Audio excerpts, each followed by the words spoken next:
Sino dito may asawa? Sino ang gustong mabuhay pa ng mahaba? Kung gusto mo pang mabuhay, makinig ka ng mabuti. May nag-message po sa akin, tapos natawa po ako sa tanong niya. Pero interesting yung tanong. Tara basahin natin. Brother, panotis naman, maitatanong lang ako, sa problemang mag-asawa, tama bang mag-sorry ang husband sa wife kung wala naman itong kasalanan? Meron po bang nakasulat sa Biblia na utos ng Diyos? Salamat, brother.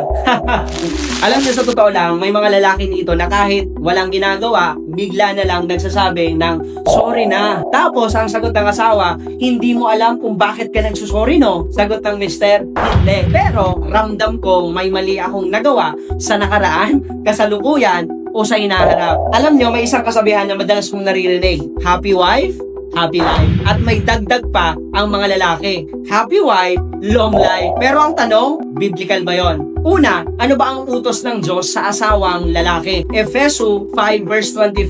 Mga lalaki, mahalin nyo ang inyong mga asawa gaya ng pag-ibig ni Kristo sa iglesia. Pansinin nyo, hindi sinabing mahalin mo siya kapag tama siya. Hindi rin sinabing mahalin mo siya kapag logical ang argumento niya. Ang sabi, mahalin mo, period. Si Kristo ba, minahal tayo dahil wala tayong kasalanan? Hindi. Minahal niya tayo kahit tayo ang may mali. So minsan, ang pagsasabi ng sorry ng husband, hindi dahil siya ang mali, kundi dahil mas mahalaga ang relasyon kaysa ego. Filipos 2 verse 3, huwag kayong gumawa ng anuman dahil sa kayabangan, kundi sa pagpapakumbaba. Mga kapatid, minsan, ang sorry ay hindi admission of guilt. Ito ay admission of love. May mga lalaki nagsasabing, hindi ako magsusorry, wala naman akong ginawang masama, wala naman akong kasalanan. Tama ka. Pero ang tanong, gusto mo bang maging tama o gusto mo bang maging masaya? Kaya, mag-sorry ka na para masaya lang.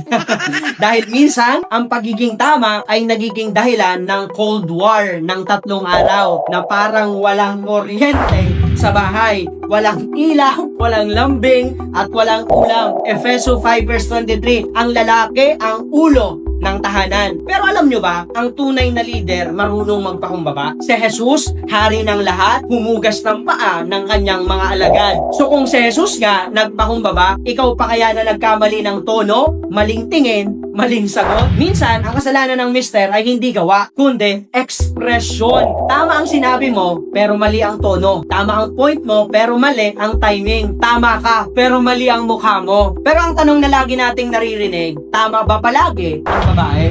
Siyempre hindi. Pero madalas silang mas emotional at mas mahalaga yon sa Diyos. 1 Peter 3 verse 7, mga lalaki, pakitunguhan nyo ang inyong asawa ng may pang-unawa. Hindi sinabing pakitunguhan nyo ng may debate. Hindi rin sinabing pakitunguhan nyo ng may PowerPoint presentation. Ang sabi, may pang-unawa. Kaya minsan, ang sorry ng husband ay parang ganito. Sorry, hindi dahil mali ako, kundi dahil mahal kita at ayokong masaktan ka. Tama bang mag-sorry ang husband kahit walang kasalanan? Ang sagot, oo. Kung ang layunin mo ay pag-ibig, kapayapaan at pagkakaisa. Hindi lahat ng sorry ay tanda ng kahinaan. Ang iba, tanda ng karunungan. Dahil sa huli, ang tanong ay hindi sino ang tama, kundi papaano natin mapapanatiling buo ang pamilyang ibinigay ng Diyos. At tandaan natin, sa mata ng Diyos, mas mahalaga ang pag-ibig kaysa panalo